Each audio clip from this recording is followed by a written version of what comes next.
hiyo katikati kidogo, hiyo isionekana kama iko kando. Sawa sawa.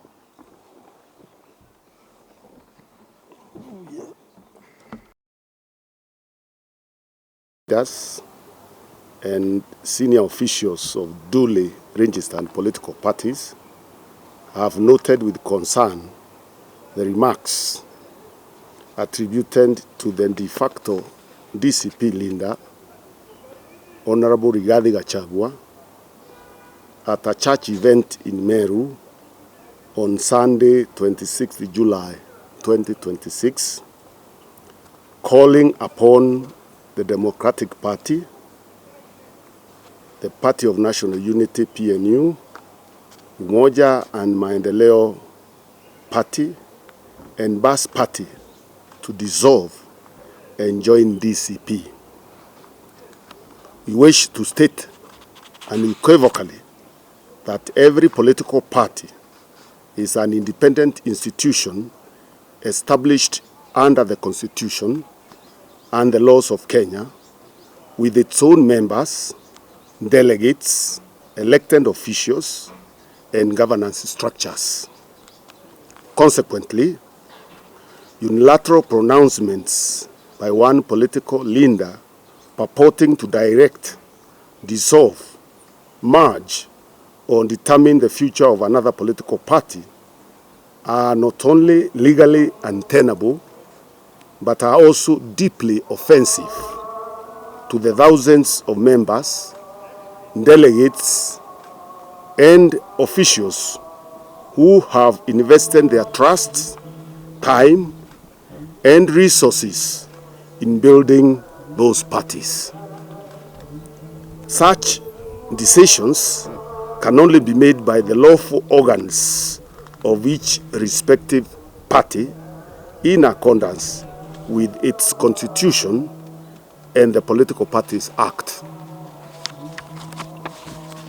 Article 38 of the Constitution guarantees every Kenyan the freedom to make political choices, including the right to form, join, and participate in a political party of their choice. These political rights are both constitutional and statutory and cannot be diminished by the personal ambitions or preferences of any individual. Honorable Gachagua, therefore, has neither the legal nor the moral authority to prescribe the existence or future of other political parties.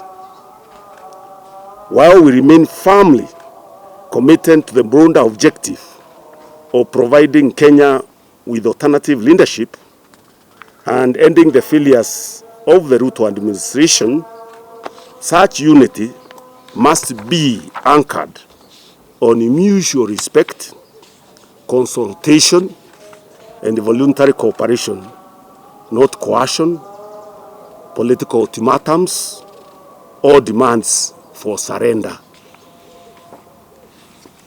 It is equally contradictory for Honorable Gachagua to advocate for the dissolution of established political parties while simultaneously hosting elected UNDA leaders and engaging senior government officials openly, inviting them to his residence. If he genuinely believes in political realignment based on principle and the sovereign will of the people, then he should encourage those elected on UNDA tickets to resign and seek fresh mandates through by-elections. Democracy is strengthened by the ballot, not by negotiated defections, photo hoops, or selective political convenience. The standard must be applied consistently to all. We also reject any impression that Honorable Gachagua has been appointed or mandated to speak on behalf of all the people or political parties associated with the Mount Kenya region. No such meeting has ever been convened, nor has any consensus been reached conferring such authority upon him. Indeed, even Presidents Jomo Kenyatta, Mwai Kibaki, and Uhuru Kenyatta never sought to compel other parties to dissolve or proclaimed themselves the exclusive political leaders of the region. Leadership is earned through service, humility, and consensus, not through declarations of supremacy over independent political formations. We have deliberately exercised the restraint of our members and supporters, despite repeated subtle attacks directed at our parties and their leadership, because we believe that the interests of our people are best served through unity rather than unnecessary confrontation. However, restraint should not be mistaken for acquiescence. We call upon my phone.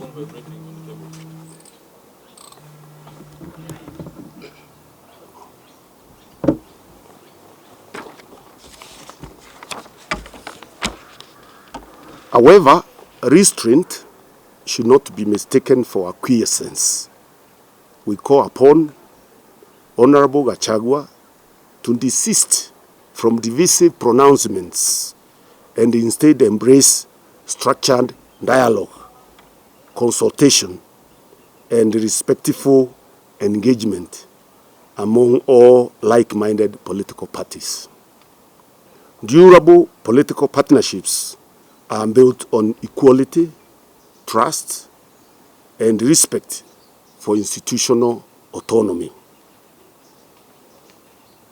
It is worth noting that we cannot pretend to be growing our parties while simultaneously locking out others in order to own specific regions. While we have no differences with our partners in DCP, it is necessary to make our communities feel comfortable, secure, and free to make political choices. We must stop threatening those of diverse backgrounds and beliefs about our political standing in order to grow our democracy. It cannot be one is okay joining DCP, but bad if they join other parties. One people, one agenda, and prosperity.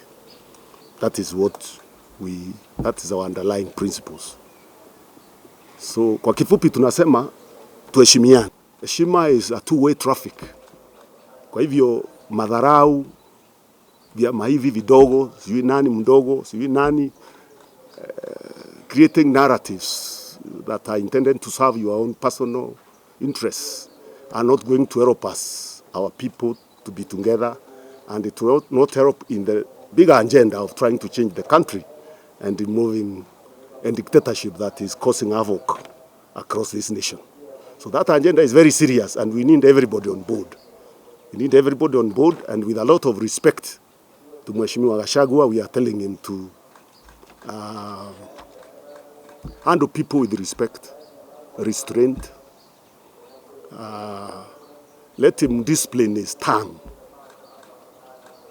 Let him put some discipline on his tongue when he's speaking about other people, about organizations, about other parties. It is good for him. It may help him ascend to wherever you want to ascend, because you ascend by riding on the shoulders of other people, not by deriding, besmirching, condescending behavior. Thank you. Track our agenda of working together to ensure we deal with this disaster called under government is still there. And we are still in talking terms, but we thought it is important we publicly express ourselves because it seems to be consistently talking about this wherever it goes. You can see we haven't talked individually. We consulted and thought we need to make this statement. With a lot of respect to him, we don't have anything personal against him. We are just telling him he needs to carry himself with dignity while dealing with other leaders. I mean, you can't have a region where there is only one leader. We are all leaders. And the communities in Mount Kenya have lived that way for many years. Our values and the way we operate, even our traditional values, is always elders respect other elders. And listen to positions of other elders. That's how we are a pluralistic society. That's how we are ingrained. we never had a king. Have you ever had a king from Mount Kenya? Have you ever had one? No. We don't have kings. We respect you, the strength of your arguments, and the leadership you provide, and the values you push are the ones that buy respect for you. So people bestow you that position. And that's what we are saying. And that's how the previous leaders in our region have always behaved. And we have already given you examples. People who have even risen to be presidents and led the country. Even when they were sitting president, they never said this is the only single party for this region. And remember, we are also part of Kenya. I mean, we are trying to save our whole country. So we have to see that bigger picture when we are leading. And we are saying again with a lot of respect to Mheshimiwa Gachagua. What Chris was asking is, have you privately had a meeting or have you confronted him to try and mend before? I already told you it shouldn't be picked that way. But the danger that kind of behavior brings is a bigger danger than us keeping quiet. So that's why we chose that we need to speak about it. And I'm sure you'll also hear the message and you will restrain and reform. And we move forward. So you told us not to put it that way. So you tell us then, what does this speak to in the quest by the United Alternative Government or United Opposition, as you want to call it, to unite and send President William Ruto? Yesterday we saw an effort by Azimio to bring all of you together. Then in between we are now seeing this. And that should be playing towards the same goal. And we have welcomed that effort. Let me tell you something. Who should be explaining what you're asking? The person who is saying he wants one party and other parties dissolve, or me? Because the reason we have restrained ourselves for a long time not to speak about it is because the same reason you are saying. We want to unite. But you can't unite with somebody belittling you, telling you to close your house and join his without any discussion on how parties manage. We have a legal process. If you want parties to dissolve, you discuss with them. Even the coalitions we are creating is through consensus building and discussion, isn't it? So I think you should ask him that question. Probably you've seen You should ask him that question. the United Opposition campaigning.